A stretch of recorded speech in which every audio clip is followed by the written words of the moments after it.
Have you ever found yourself watching a YouTube video or reading a book about a homestead or beautiful ecosystem oasis or even just an amazing balcony project or rooftop garden and thought to yourself, I want to know how to do this, but where do I start? Well, I want to tell you that this is actually how my journey began 10 years ago when I found myself on YouTube watching a 5-minute video about greening the desert. How do you transform a desolate ecosystem into a tropical, wonderful, abundant ecosystem? And I took the steps and moved my way through all of that into this beautiful life that I'm living today. Now, yes, there's hardships, and yes, there's learning difficulties, and yes, there's all kinds of struggle, but I'm here where I never thought I would have been if it wasn't for the ability to know how to take the steps, know how to take on the projects one at a time, take on the courses one at a time, and learn the skills that brought me to where I am today. Many people start this journey with this idea of self-sufficiency. And what's ironic is when you start to observe ecosystems, you realize that the moringa tree isn't self-sufficient.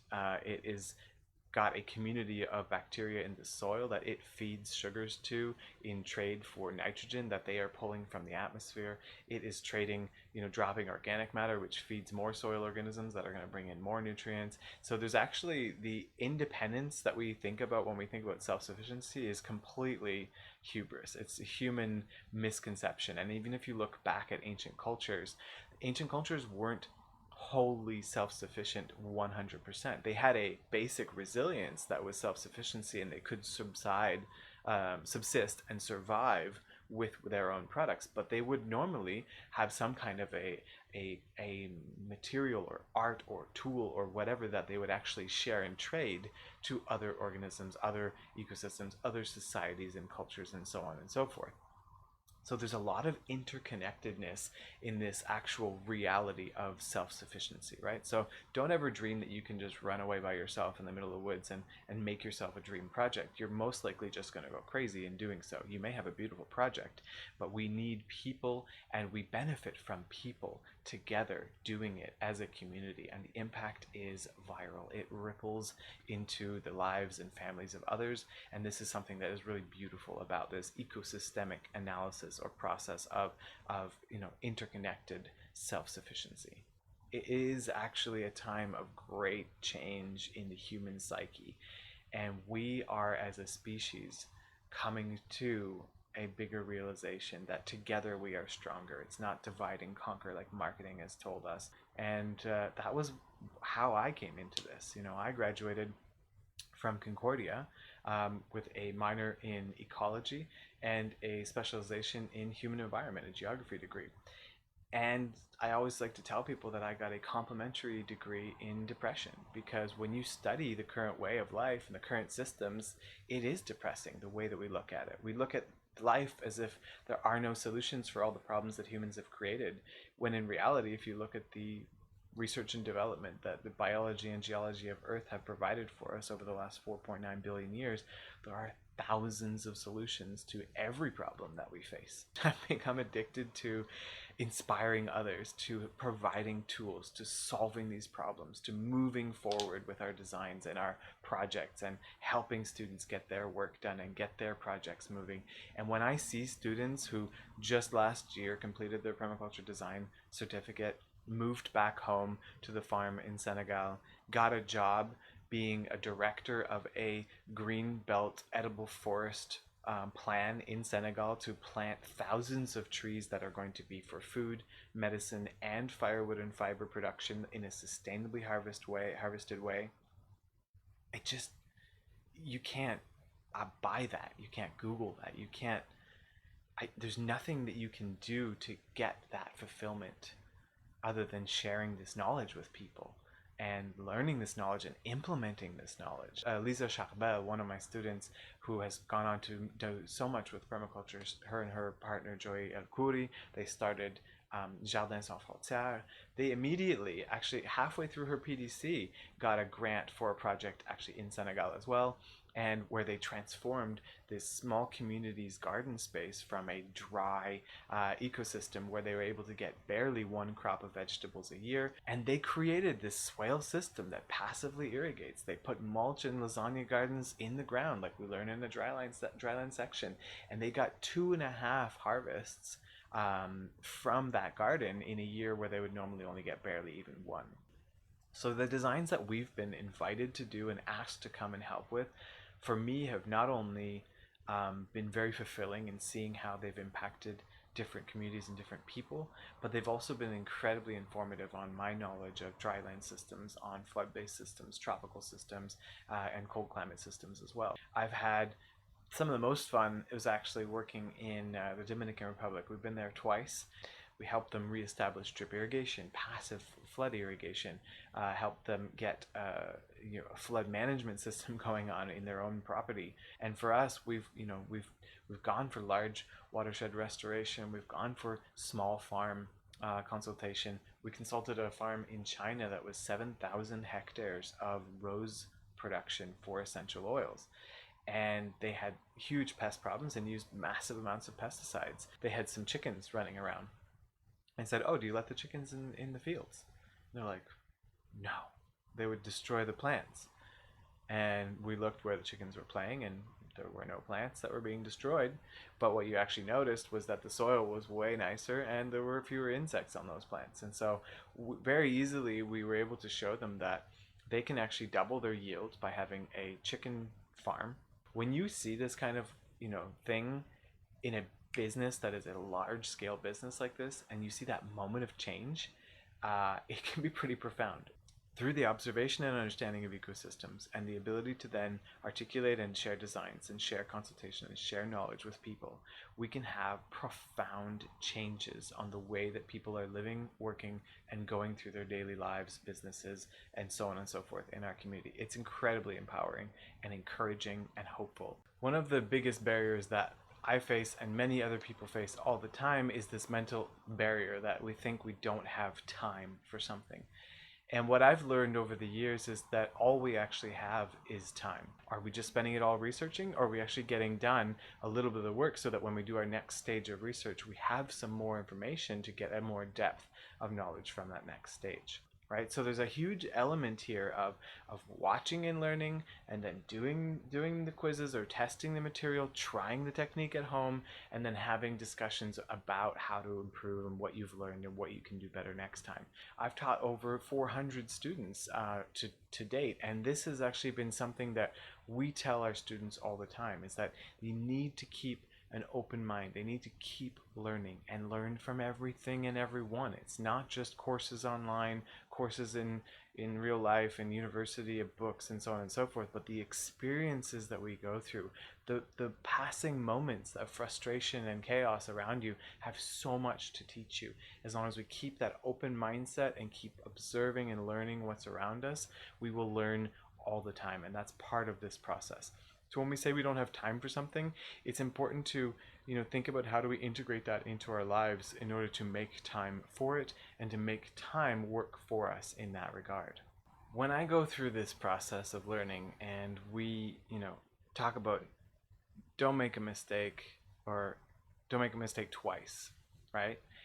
This is where we have a lot of opportunities to share with you in all the mistakes that we've already made at least once. And ideally we don't make them a second time, but sometimes we do. And so as people who have been teaching and designing for the last 10.5 years and worked in over 9 different countries on over 100 different designs and taught over 400 students, we've got a lot of mistakes to share with you. And this is one of the benefits of working with other people, learning from other people, is that they have this rooted knowledge through practice. There are right and wrong ways of doing it and right and wrong places to put them. And so there's so much to learn from these little things that you can't quite get from a book. You can't quite get from a video. You can get started, but you learn so much more as a community of people working together and developing this discovering and learning from teachers who've got that experience under their belt. For me, this is part of my credibility. This is part of what we've done, is that we've done some really great things and we've done some things that aren't. And we've learned from them. And as long as we follow those principles of permaculture where we're starting in small and slow solutions, which also we haven't always done, the mistakes aren't huge when you do make them.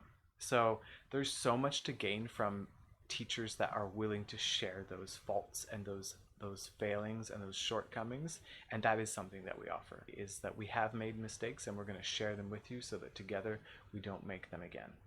Permaculture is not a set of techniques. So many people watch a few videos, read a few books, and you're like, great, permaculture is cover cropping, mob grazing, swales, hugel culture, lasagna gardens, mandala gardens, and food forests, right? That's what permaculture is.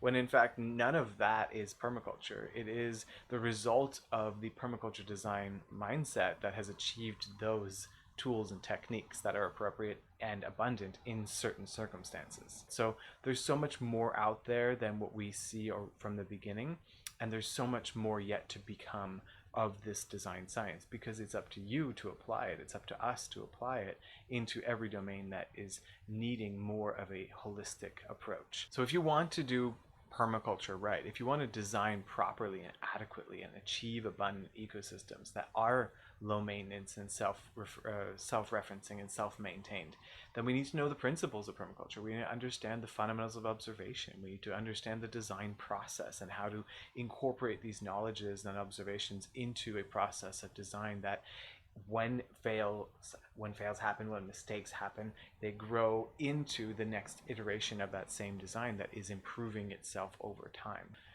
When you do want a companion plant, when you do want to make a hugelculture system, maybe make a swale, make a lasagna garden, it's more important than the recipe. It's understanding the recipe.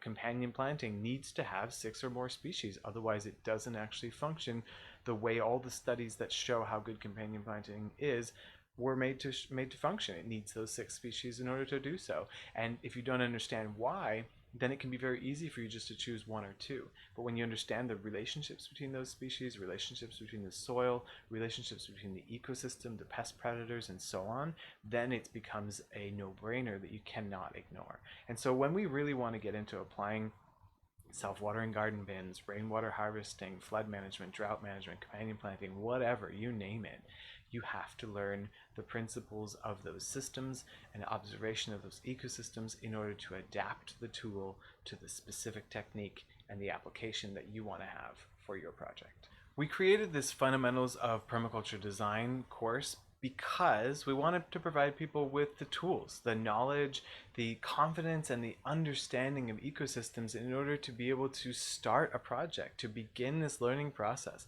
And this fundamentals course is based around the original 2-day Introduction to Permaculture course, but we've broken it down in a way that gives you a lot more knowledge. We go in a lot more detail into a lot of the core elements so that you can walk away from this course with the ability to redesign your backyard, your garden, your home, or whatever you need, and begin the application of the observation principles, the design process, and achieve success. What we've been hoping to do with this is to provide something that is going to be a launching pad. And from this course, you'll know whether you want to take more and learn more about permaculture. That's the way we should be learning in our schools and our world today, is step by step, theory, practice, theory, practice, theory, practice. And that is hopefully what we've been able to provide in this course, is a good core amount of content to get you rolling, to get your project started, and to get you over those problem hurdles that have been holding you back and preventing your project from growing into the abundant systems that it needs to be for you to move forward in your life.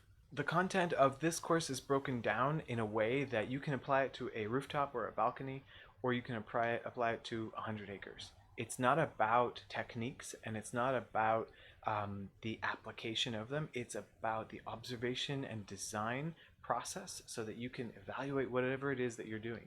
We've also broken down our content to be specifically helping you to digest the material. So we have learning objectives for each section, which is what we want you to gain from this section. We define our terminology so that way when I use jargon from biology, ecology, or whatnot, you understand what I'm talking about. When you do your first project and you're out in the field and you're like, wait, what was the design process?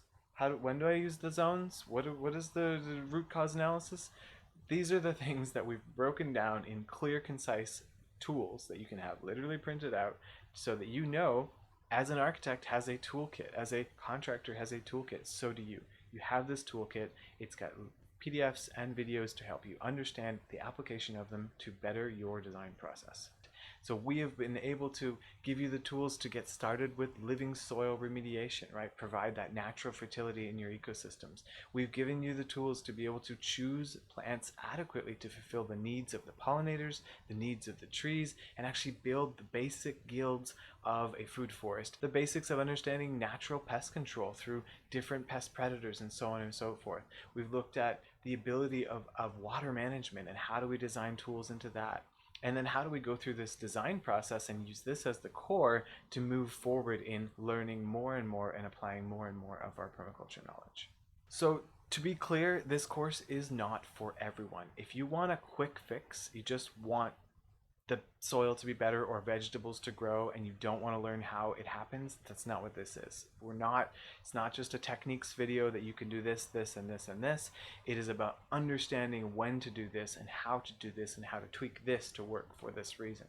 This course is for those of you who want to be able to understand your balcony, your backyard, and your farm ecosystem, identify the threats and the weaknesses, the opportunities, and then design those into a strategy and a solution that will grow the abundance and grow the solutions that you need to achieve whatever your goals are. It's about understanding the holistic systems and identifying what needs to be done and move you through that process. This is what we're offering in this course. This is for those of you who want to build a diverse and resilient ecosystem, whether it's backyards or balconies or beyond. It's about understanding those fundamental connected elements and finding the missing ones that are causing problems and reconnecting them back into the system.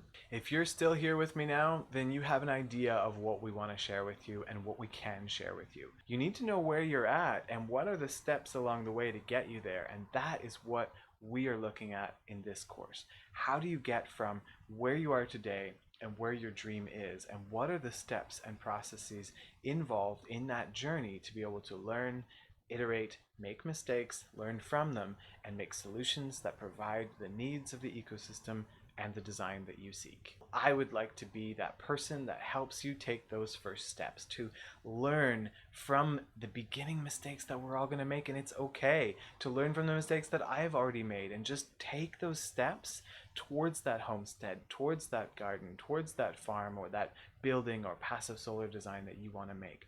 I want to be that person for you, and I hope you'll give me that chance.